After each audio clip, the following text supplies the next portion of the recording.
సరే చిక్కిన వేల మీద ఆడించగలుగుతారు. ఎందుకంటే ఇప్పుడు నేను మా ఇంటి నుంచి ఇక్కడ దాకా రావాలంటే నాకు సపోర్ట్ చేయాల్సింది నా భార్య. అవునానికైనా సరే స్త్రీలే ఆయువు పట్టు. ఇక్కడ నేను జరిగిన ఇన్ని కార్యక్రమాలలో అత్యధికంగా నిజంగా మాట్లాడుతున్నాను. అసలు విషయం ఏంటనే దాన్ని అసలు ఈ మానవాళిక పంచాయతీ ఎవరు పెట్టిండ్రు, ఎందుకు పెట్టిండ్రు? ఈ పంచాయతీ పెట్టిన వాళ్ళు ఎవరైనా కూడా బాబాసాహెబ్ అంబేద్కర్ గారి కంటే గొప్పలు అనేటువంటి విషయాన్ని ఒకసారి మనం ఆలోచించుకోవాలి. మరి ఏమిటి మానవాళిక పంచాయతీ? ఎప్పుడైనా నిజంగానే మనం చెప్తున్నట్టు 30 సంవత్సరాల నుంచి మానవులు దోసుకొని తిన్నారు, మానవులే అన్ని పదవులు అనుభవిస్తున్నారు, మానవులే మాకు రావాల్సిన వాటాని ఈ మాట ఎవరంటున్నారమ్మా? సాగర్లు అంటున్నారా, కుమ్మరులు అంటున్నారా, కమరులు అంటున్నారా, రెడ్డోలు అంటున్నారా, వెమ్మలు అంటున్నారా, గౌరలు అంటున్నారా? మాదిగలలో ఉన్నటువంటి ఒక వర్గం అంటున్నది ఏమని? మా మొత్తం దోసుకున్నారని. నేను 17 సంవత్సరాలుగా బాబాసాహెబ్ అంబేద్కర్ గారి ఉద్యమంలో పనిచేస్తున్న వ్యక్తిని. నేను ఏ రోజు కూడా మహాసభలోకి రాలేదు.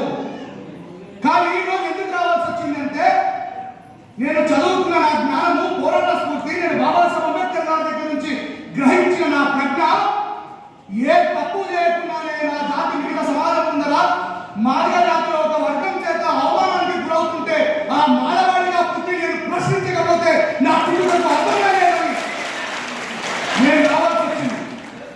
చాలా మంది అనుకుంటున్నారు, అరే రెండవ రాసిన మానవాదం మానవెవరైనా రాజ్యాంగానికి విరుద్ధమా?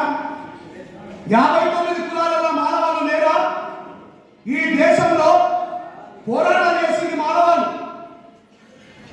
వాళ్ళు మాట్లాడుతున్నారు. కారంచుడు జుండూరు జరిగినప్పుడు కత్తి పద్మరావు సారు, బుద్ధభారతం సారు నాయకత్వం వహించి మానవుల మీద అన్యాయం జరిగినా, మాదిగల మీద అన్యాయం జరిగినా ఈ దేశంలో ఉన్నటువంటి ఢిల్లీ నడిబొట్టున ఈ ఉమ్మడి ఆంధ్రప్రదేశ్లో దళితుల మీద దాడులు జరుగుతున్నాయి. కారణం ఏంటంటే వీళ్ళు ప్రజ్ఞావంతులై బానిసలుగా బ్రతకకుండా ప్రశ్నిస్తున్నారు. అందుకే వాళ్ళపై దాడులు చేసి వాళ్ళని చంపితే మానవులు పోరాటం చేసి ప్రజాకోర్టు వేయించి మానవులకు మానవులకు న్యాయం జరిగే దిశగా పోరాటం చేసింది మానలే.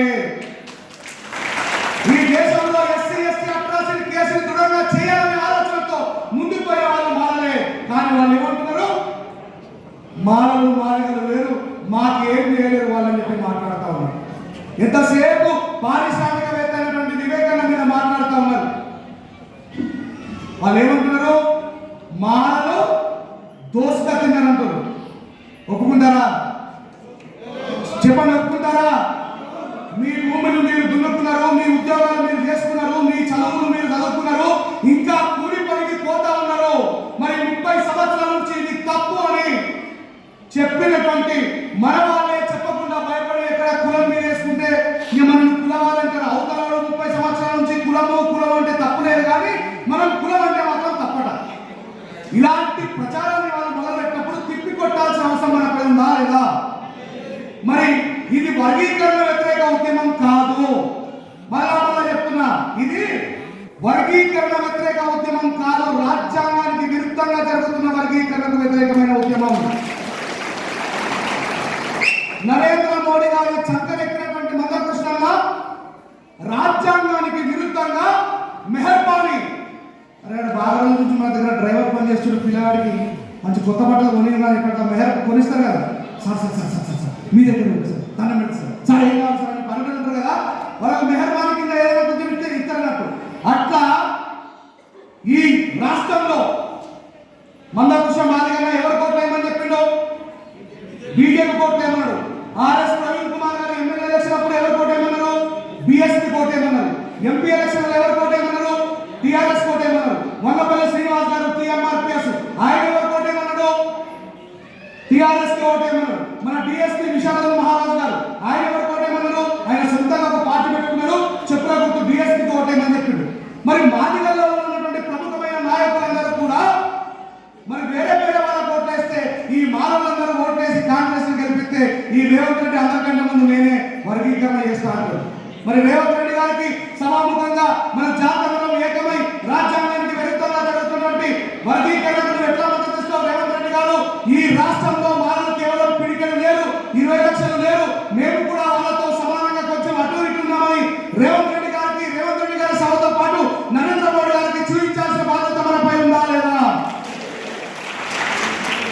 ఏ ఊళ్ళో మాలలు తక్కున్నారమ్మా?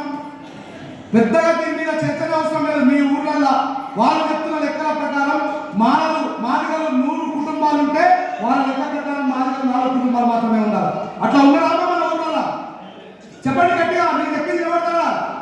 లేదు. కానీ అబద్ధాన్ని ప్రచారం చేస్తూ వస్తుంటే మనోళ్ళందరూ కూడా నిమ్మకు నీరెత్తినట్టు మనకెందుకులే అనుకుంటే ఈ రోజు ఏం జరుగుతుందంటే మనం అందరం ఇక్కడ ఎందుకు కలిసినామంటే రేపు హైదరాబాద్ లో ఎందుకు కలవాలంటే ఆ క్లారిటీ మీకు ఉండాలి. ఏం చేస్తున్నారు? ఒక సుప్రీంకోర్టు న్యాయమూర్తిని నరేంద్ర మోడీ గారు మాదిగలంతా కూడా మాదిగలలో కొంత భాగం మాకు ఓట్లేసి గెలిపించిండు. చంద్రబాబు నాయుడు గారు వాళ్ళంతా కలిసి మాకు సహకరించారు కాబట్టి ఈ మందకృష్ణ మాదిగకు మేము మెహర్బానీ కింద ఏమన్నా చేయాలని చెప్పేసి చంద్రచూడ్ అనేటువంటి ఒక సుప్రీంకోర్టు జడ్జి గారిని మాట్లాడి ఆయన ఆగస్టు 1వ తారీఖు నాడు తీర్పిస్తాడు. ఏం తారీఖు? ఆగస్టు 1వ తారీఖు నాడు తీర్పిస్తాడు. నవంబర్లో ఆయన పదవి కాలం అయిపోతాడు. ఇది కుట్రనా కాదా? అంటే పదవి అయిపోతున్నటువంటి ఒక జడ్జి గారిని మాట్లాడుకొని రాజ్యాంగానికి విరుద్ధంగా ఇచ్చి ఇప్పుడు మనమేమో రాజ్యాంగబద్ధంగా వివేకానంద చాలా మంది పోయి మళ్ళా కోర్టులో వేసి ఇది రాజ్యాంగానికి విరుద్ధంగా జరుగుతుంది. ఆర్టికల్ 341 డాక్టర్ బాబాసాహెబ్ అంబేద్కర్ గారు సెంట్రల్ కు మాత్రమే పవర్ ఇచ్చింది, స్టేట్ కు ఇవ్వలేదన్న విషయాన్ని మీరు కొట్లాడితే మందకృష్ణ ఏమంటారు? ప్రచారం చేస్తాడు. మానవులు అడ్డుకుంటారు. మానవులు రాజ్యాంగం వైపున్నారు, నువ్వు మనవాళ్ళ వైపున్నావు. మందకృష్ణ ఒక్కసారి ఆలోచించుకొని సభాముఖంగా నేను అందరూ ప్రశ్నిస్తున్నా. ఏ బీజేపీ వాళ్ళైతే మన జాతిని ఊచకోత కోసిండ్రో, ఏ బీజేపీ వాళ్ళైతే ఇప్పటికీ కూడా మనల్ని అంటరాని వాళ్ళగా చూస్తున్నారో, ఏ బీజేపీ వాళ్ళైతే మనల్ని అణచివేసిందో ఆ బీజేపీ సంఖ్య నువ్వొక్కితే బాబాసాహెబ్ అంబేద్కర్ గారు చూపించిన బాటలో మానవులు ఉన్నారని చెప్పేసి ఈ సందర్భంగా తెలియజేస్తా ఉన్నా. ఈయన మాట్లాడతాడు. మరి నిజంగానే బీజేపీ వాళ్ళకు అంత ప్రేమ ఉంటే ఈ రోజు ఉత్తరప్రదేశ్ పరిపాలిస్తున్నటువంటి గవర్నమెంట్ ఏదండి? బీజేపీ. అత్యంత నరేంద్ర మోడీ గారికి ఇష్టమైనటువంటి ఇంకొక ఆయన పేరేంటి? ఆ సీఎం పేరు యోగి ఆదిత్యనాథ్. నేనేమంటున్నానంటే మందకృష్ణ, నువ్వు నరేంద్ర మోడీ గారు ఇద్దరు పోయి ఈ వర్గీకరణ ఏదైతే ఉందో దమ్ముంటే మీ ప్రభుత్వం ఉన్నటువంటి యూపీలో చేయండి. చెప్పుల వంటి కొడుతుంది మాయావతి. మిమ్మల్ని గుర్తుపెట్టుకోండి. మాయావతి గారు క్లియర్ గా చెప్పారు. సుప్రీంకోర్టు అబద్ధపు తీర్పు వచ్చిన తర్వాత, మెహర్బానీ తీర్పు వచ్చిన తర్వాత చెప్పింది మాయావతి. ఏమంటే మాయావతి ఏమంటారు? మాదిగామే. ఆమె ఏమంటుంది? ఆమె బాబాసాహెబ్ అంబేద్కర్ వైపు ఉన్నది కాబట్టి ఏమంటుందంటే ఒకవేళ వర్గీకరణకు రాజ్యాంగానికి విరుద్ధంగా వచ్చిన ఈ తీర్పుకు ఎవడైనా మద్దతుగా ఉంటే నా పార్టీలకి దొబ్బేమని చెప్పింది. That is great Ambedkar. బతుకుంటే అట్లా వచ్చారు. కానీ నువ్వేం చేస్తున్నావు మానవుల మీద? నేను ఒకటే చెప్తున్నా, ఇంత మాట్లాడుతున్నటువంటి మందకృష్ణ, నువ్వు రాజ్యాంగబద్ధంగా పోయి కొట్లాడు కదా. నేను ఎవరన్నా అవునా కాదా? రాజ్యాంగబద్ధంగా నువ్వు కొట్లాడాలంటే మరి ఏంటి రంజన రాజేష్ రాజ్యాంగబద్ధంగా అంటుండు. ఈ రాజ్యాంగబద్ధం ఎట్లయితే అనేటువంటి విషయాన్ని కూడా మనం తెలుసుకోవాలి. రాజ్యాంగబద్ధంగా ఎట్లయితుందంటే ఇంతకుముందు మరి ఎవరు నారా చంద్రబాబు నాయుడు గారు ఏబిసి వర్గీకరణ చేశారు. ఒకసారి ఒక తీర్పు వచ్చిన తర్వాత అది నిజమైతే మళ్ళీ వెనక్కి వెళ్తారా? మరి వెళ్ళింది కదా. వెళ్ళిందంటే అప్పుడు కూడా మెహర్బానీ కోసమే. ఆ రోజు నారా చంద్రబాబు నాయుడే, ఈ రోజు నారా చంద్రబాబు నాయుడే. మరి మీరిద్దరు కలిసి ఈ దేశంలో రాజ్యాంగానికి వెన్నుపోటు పొడుస్తున్నారు. మరి ఆయన దళితులను ఒప్పుకుందామా? ఆయన మానవులు మనవాదులు అంటున్నాడు. ఏమంటున్నాడు? మానవులు మనవాదులు అంటున్నాడు. మనవాద సంఘం ఎక్కిన నువ్వు మనవాదువా? బాబాసాహెబ్ రాజ్యాంగం పక్కన నిలబడి పోరాడుతున్నా మేము మనవాదులు మా మందకృష్ణాన్ని ఇప్పుడు నేను ప్రశ్నిస్తాను. నేను కాదు, మనం అందరం ప్రశ్నించాలి. ఈ విశదీకరణ కాకపోవడం వల్ల ఇందాక సార్ చెప్పిండు క్లియర్గా. తొలివి వేణుగోపాల్ సార్ ఏమన్నాడు? మానవుల మీద అతి భయంకరమైనటువంటి కుట్ర జరుగుతుంది. ఎందుకు మానవుల మీద కుట్ర జరుగుతుంది? మరి మనం నిజంగా మీ గుండె సాక్షిగా మీ చేతిని మీ గుండె మీద వేసుకొని చెప్పండి, మనలో ఎంతమందిని బాబాసాహెబ్ అంబేద్కర్ గారి సిద్ధాంతాన్ని చదివినాం? ఎంతమంది మన జాతర మీద జరుగుతున్న అన్యాయం వైపు పోరాటం చేయడానికి పోయినాం? ఎన్నిసార్లు మనం అంబేద్కర్ గారి సభలో పోయినామా? పని చేసేటోడు వాళ్ళు 30 సంవత్సరాల నుంచి అబద్ధాన్ని ప్రచారం చేయడంలో మిగతా కులం కూడా ఏమనుకుంటుంది? అరే చూసినవారా, మందకృష్ణ మాదిగా ఎన్నిసార్లు మొత్తుకుంటున్నాను, మాలోడు ఎక్కువ సప్పు చేయట్లేదు, నిజంగా దొబ్బితున్నారు అనుకుంటారు. ఆ నిందను భరించడానికి మీరు సిద్ధంగా ఉన్నారా? ఆ నిందని భరించడానికి నేను సిద్ధంగా లేను. కాబట్టి నేను ఒక మానవ కళతో పుట్టిన కాబట్టి ఆ జాతి యొక్క సంరక్షణ కోసం నేను ఒక సైనికుడుగా నిలబడ్డా. మనం అందరము నిలబడాల్సిన అవసరం వచ్చిందని చెప్తున్నా. ఎందుకు మరి మానవుల మీద కుట్ర జరుగుతుంది? ఎందుకు మరి మానవులంటే ద్వేషము? ఈ దేశంలో ఒకటే ఒక మానవ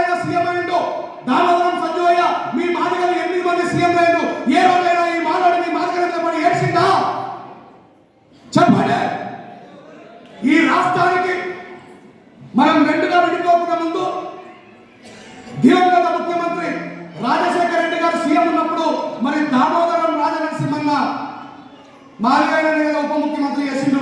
ఏ రోజైనా మానవ మీ మీద దేశం ప్రకటించిందా? మీ మాధవుడే ఉప ముఖ్యమంత్రి అని చెప్పి ప్రశ్నించిందా? మరి టిఆర్ఎస్ గవర్నమెంట్ ద్వారా నిర్మాణమైన తర్వాత డాక్టర్ తాటికొండ రాజయ్య, ఈ తెలంగాణ గవర్నమెంట్ వచ్చిన తర్వాత తాటికొండ రాజయ్య ఉప ముఖ్యమంత్రి అయ్యాడు. మనం ఏమైనా ద్వేషించినవా? దాని తర్వాత కడియం శ్రీహరి గారు అయ్యారు. మనం ఏమైనా ద్వేషించినవా? ఇగో మీ ముందర చిట్టా ఇవ్వాలని చెప్పేసి నేను తీసుకొని వచ్చిన మీ అందరికీ తెలవాలా. ఈ కుట్రలను చెప్పకపోవడం వల్ల ప్రతిసారి ఓర్చుకొని సపోర్ట్ ఆకుంటే ఏమైపోతుందంటే అబద్ధాన్ని వారి ప్రచారం చేస్తూ మిగతా సమాజం అందరికీ మనల్ని ద్రోహులుగా చేసి చూపిస్తున్నారు. ఒక చిన్న ఎగ్జాంపుల్ చెప్తా చూడండి.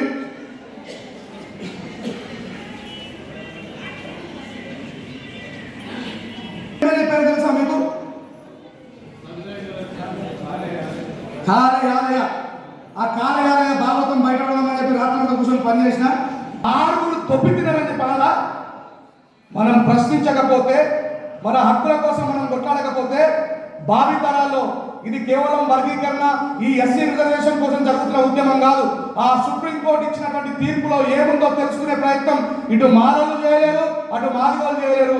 ఇది సంబరం జరుపుకునేటువంటి సమయం కాదు. వాళ్ళు ఏమంటున్నారంటే రిజర్వేషన్ లో టైం బాండింగ్ పెట్టాలంటున్నారు. ఏం పెట్టమంటున్నారు? ఇంతవరకే టైం ఉండాలని చెప్పి అంటున్నారు. ఇంకో విషయం అర్థమవుతుంది, రిజర్వేషన్ వచ్చింది భుక్తి కోసం కాదు. రిజర్వేషన్ ఇచ్చింది బాబాసాహెబ్ అంబేద్కర్ తిని బొర్రలు పెంచుకొని పిల్లలు పెంచుకోమని చెప్పి చెప్పడానికి కాదు. ఈ దేశంలో మనల్ని అంటరాని వాళ్ళుగా చూస్తున్నారు. ఐఏఎస్ అయినా అంటరాని వాళ్ళుగా చూస్తున్నారు, ఐపీఎస్ అయినా అంటరాని వాళ్ళుగా చూస్తున్నారు. మీరు హైదరాబాద్ పోతే ఇంటి ముందు టూలెట్ బోర్డులో ఏమో రాసి పెడుతున్నారు, ఎస్సీ ఎస్టీలకు ఇల్లు అద్దెకి ఇవ్వమని రాస్తున్నారు. ఈ దేశంలో అసమానతలను రూపుమాపడానికే బాబాసాహెబ్ అంబేద్కర్ గారు రిజర్వేషన్ ఇచ్చిండు తప్ప తిండి కోసం కాదనేటువంటి విషయాన్ని మనం గుర్తెరగాలి. ఈ సుప్రీంకోర్టు ఏం చేస్తా ఉన్నది? ఈ కులాన్ని బలంగా నిర్మాణం చేస్తూ వాళ్ళు ఇచ్చినటువంటి తీర్పులోనే ఉన్నాయి ఇవన్నీ. మళ్ళా తిరిగి మనువాద వ్యవస్థను తీసుకొని వచ్చి, చాతుర్వర్ణ వ్యవస్థను తీసుకొని వచ్చి మనల్ని అంటరాని వాళ్ళగా చేసేటువంటి ప్రయత్నం చేస్తా ఉన్నాయి. ఒక మాట చెప్పి ముగిస్తా. ఈ దేశంలో ఉన్నటువంటి, ఈ రాష్ట్రంలో స్పెషల్ ఉన్నటువంటి మాదిగ నాయకులకు ఎవరికైనా చిత్తశుద్ధి ఉంటే మాయావతి గారు ప్రైవేట్ రంగంలో రిజర్వేషన్లు ఉండాలని కొట్లాడినరు. ఏ రంగంలో? ప్రైవేట్ రంగంలో. మరి ప్రైవేట్ రంగంలో రిజర్వేషన్లు ఎట్లా ఇస్తారు? ఆ ప్రైవేట్ రంగంలో ఉన్నటువంటి పారిశ్రామికవేత్తలకి బాబాసాహెబ్ అంబేద్కర్ గారు ఇచ్చినటువంటి ఇండియన్ కాన్స్టిట్యూషన్ ద్వారా రిజర్వ్ బ్యాంక్ ఆఫ్ ఇండియా నుంచి కోట్లాది రూపాయలు తెచ్చి వాళ్ళు పరిశ్రమ స్థాపిస్తారు. తర్వాత అక్కడ ఉన్నటువంటి గవర్నమెంట్ వాళ్ళకి భూమి ఇస్తుంది. అదంతా కూడా ప్రభుత్వందే కాబట్టి దాంట్లో కూడా వాటాలు ఉండాలని చెప్పి పోరాటం చేసినటువంటి మాయావతి గారి నుంచి సిగ్గు తెచ్చుకోవాలని ఈ అడుక్కునే ఉద్యమాలు పనిచేసి, ఈ మెహర్బానీ ఉద్యమాలు పనిచేసి, మిగతా వాళ్ళ కాళ్ళు ముఖ్య ఉద్యమాలు పనిచేసి నిజాయితీగా బాబాసాహెబ్ అంబేద్కర్ గారు చూపినటువంటి నికాసైన బాటలు నడవాలని చెప్పేసి నా మాదిగ సహోదరుల్లో ఉన్నటువంటి జ్ఞానవంతులకు తెలియజేస్తా ఉన్నాను.